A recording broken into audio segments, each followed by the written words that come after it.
கிறிஸ்துவில் அன்பார்ந்த சகோதர சகோதரிகளே, அன்பார்ந்த பிள்ளைகளே, ஆண்டவர் ஒரு பெரிய ஒரு உண்மையை எங்களுக்கு இந்த ஒரு வரியில், ஒரு வார்த்தையில் ஆண்டவர் எங்களுக்கு விளங்கப்படுத்துகிறார். நடக்கின்ற அந்த சூழ்நிலையை நாங்கள் பார்த்தோம் என்று சொன்னால், அந்த சந்தர்ப்பத்தை பார்த்தால், ஆண்டவர் இயேசு பெரும் திரளான மக்களோடு பேசிக்கொண்டிருந்த பொழுது அந்த கூட்டத்தில் இருந்து ஒரு பெண் இந்த மாதிரியாக குரல் எழுப்பி கூறுகிறார், உம்மை கருத்தாங்கி பாலூட்டி வளர்த்த உம் தாய் பேறு பெற்றவர் அப்படி என்று சொல்லி. வளமையாக நல்ல மாதிரி யாராவது சமுதாயத்தில் வாழும் பொழுது, செயல்படும் பொழுது, ரொம்ப பிரபல்யம் அடையும் பொழுது இந்த மாதிரியாக சொல்லுவது வழக்கம். உங்களை பெற்ற தாய் பேறு பெற்றவர் அப்படி என்று சொல்லி, உங்களை வளர்த்த உங்களுடைய தந்தை பேறு பெற்றவர். அந்த மாதிரியாக குரல் எழுப்பி கூறும் பொழுது ஆண்டவர் இயேசு அதை கேட்டு அவர் கூறுகின்ற இந்த வார்த்தைகள், இறை வார்த்தையை கேட்டு அதை கடைபிடிப்போர் இன்னும் அதிகமாக பேறு பெற்றோர் அப்படி என்று சொல்லக்கூடிய அந்த வார்த்தை. என் பிரியமான அன்பு சகோதர சகோதரிகளே, இறை வார்த்தையை கேட்பது மட்டுமல்ல, மாறாக இறை வார்த்தையை கேட்டு கடைபிடிப்போர் இன்னும் அதிகமாக பேறு பெற்றோர். இந்த இறை வார்த்தை என்று சொல்லும் பொழுது எங்களுக்கு தெரியும், யோவான் நற்செய்தியிலே நாங்கள் காண்கின்றோம், 1ஆம் அதிகாரத்திலே இறைவனுடைய அந்த வார்த்தை, ஆதியிலே வார்த்தை இருந்தது, அந்த வார்த்தை கடவுளோடு இருந்தது, அந்த வார்த்தை கடவுளாக இருந்தது. அந்த வார்த்தை என்பது ஆண்டவர் இயேசுவை குறித்து நிற்கின்ற அந்த வார்த்தை. அந்த வார்த்தை காலம் நிறைவேறிய பொழுது தாய் மரியாளுக்குள்ளே வந்து தாய் மரியாள் ஆண்டவர் இயேசுவை கருத்தாங்கினார்.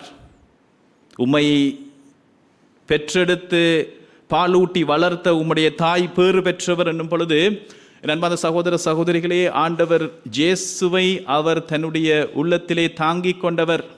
அது மட்டுமல்ல, ஆம் என்று சொல்லி அதற்கு பதிலளித்து, என்னதான் சவால்கள் பிரச்சனைகள் வந்தாலும் ஆண்டவர் கொடுத்த அந்த வாக்குறுதிக்கு பிரமாணிக்கமாக அவர் வாழ வேண்டும் என்று சொல்லி இறுதி வரை எல்லா விதமான துன்பங்களையும் தாங்கி வாழ்ந்த அந்த தாய் மரியாள், ஆண்டவர் சொல்லுகின்றார், அந்த தாய் மரியாளை போல, ஏன் அந்த தாய் மரியாளை விட இன்னும் அதிகமாக பேறு பெற்றவராக நீங்களும் நானும் மாற வேண்டும் என்று சொன்னால், நாங்கள் செய்ய வேண்டியது இறை வார்த்தையை கேட்டு அதை கடைபிடிக்க வேண்டும்.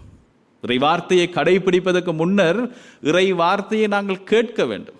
இறை வார்த்தையை கேட்பதற்கு முன்னர் அந்த இறை வார்த்தையை நாங்கள் எங்களோடு வைத்து கொள்ளணும்.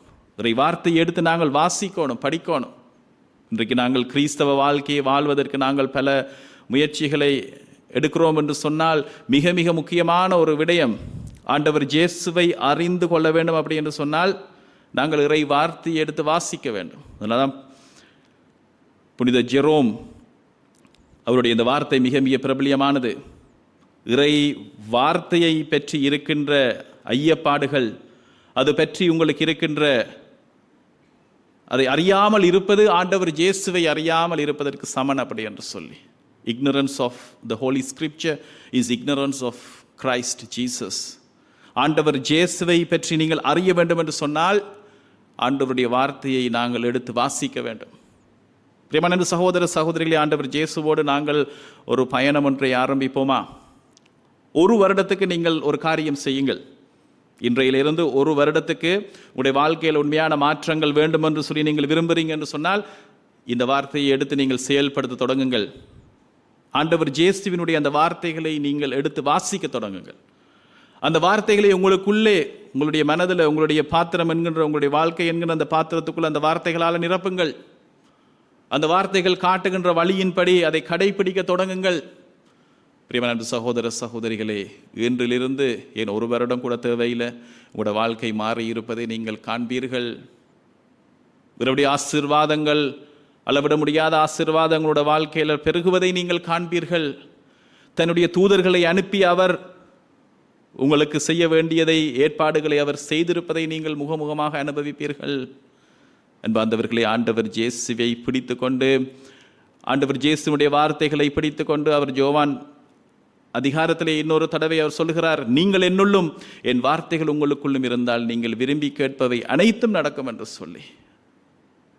என் சகோதர சகோதரிகளே, ஆண்டவருடைய வார்த்தையை நாங்கள் இறுக்கமாக படித்துக்கொண்டு அதை வாசித்து தியானித்து அதை எங்களோட வாழ்க்கையில் கடைபிடிக்கும் பொழுது ஆண்டவர் சொல்வதைப் போல நாங்கள் பேறு பெற்றவர்களாக, ஆசீர்வாதம் உள்ள மனிதர்களாக, நாங்கள் மட்டும் ஆசீர்வதிக்கப்படுகின்றவர்கள் அல்ல, எங்களூடாக பலரும் ஆசீர்வாதம் பெறுகின்ற மனிதர்களாக நாங்கள் மாறுவோம்.